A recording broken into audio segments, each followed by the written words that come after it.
જૂનાગઢ મહાનગરપાલિકાના નવનિયુક્ત municipal commissioner તરીકે 2014 બેન્ચના IAS અધિકારી પ્રભવ જોશીએ વિધિવત રીતે ચાર્જ સંભાળ્યો હતો।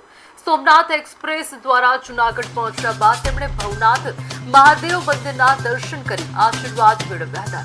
ચાર્જ સંભાળ્યા બાદ મહાનગરપાલિકાના વરિષ્ઠ અધિકારીઓએ પુષ્પગુચ્છ આપી તેમનું ભવ્ય સ્વાગત કર્યું। પ્રભવ જોશી અગાઉ કચ્છ જિલ્લાના DDO, રાજકોટ જિલ્લાના કલેક્ટર તેમજ પ્રવાસન વિભાગમાં મેનેજિંગ ડિરેક્ટર સહિત સરકારના અનેક મહત્વપૂર્ણ વિભાગોમાં ફરજ બજાવી ચૂક્યા છે। શ્રેષ્ઠ કામગીરી બદલ તેમને 3 નેશનલ એવોર્ડ સહિત અનેક સન્માનો પ્રાપ્ત થયા છે। ચાર્જ સંભાળ્યા બાદ તેમણે વિધિવત કહી શકાય કે વિભાગીય વડાઓ સાથે બેઠક યોજી કામગીરીની સમીક્ષા કરી હતી। નવનિયુક્ત કમિશનરે જણાવ્યું કે જૂનાગઢ ઐતિહાસિક અને પ્રવાસન દ્રષ્ટિએ મહત્વપૂર્ણ શહેર છે અને નાગરિકોને શુદ્ધ પાણી, રસ્તા, સફાઈ અને લાઇટ જેવી પાયાની સુવિધાઓ વધુ મજબૂત રીતે ઉપલબ્ધ કરાવવી તેમની પ્રાથમિકતા રહેશે।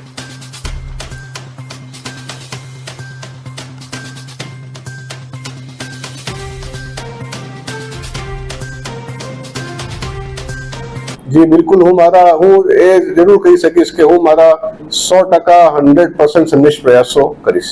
સર, જૂનાગઢની અંદર એક મોટી ફરિયાદ છે કે ઇનલીગલ એન્ક્રોચમેન્ટ, પછી બાંધકામો, તો એ દિશામાં ઘણી બધી ફરિયાદો થાય, ઘણું બધું થાય છે, પરંતુ જે કામગીરી થવી જોઈએ એ હજી સુધી થઈ નથી।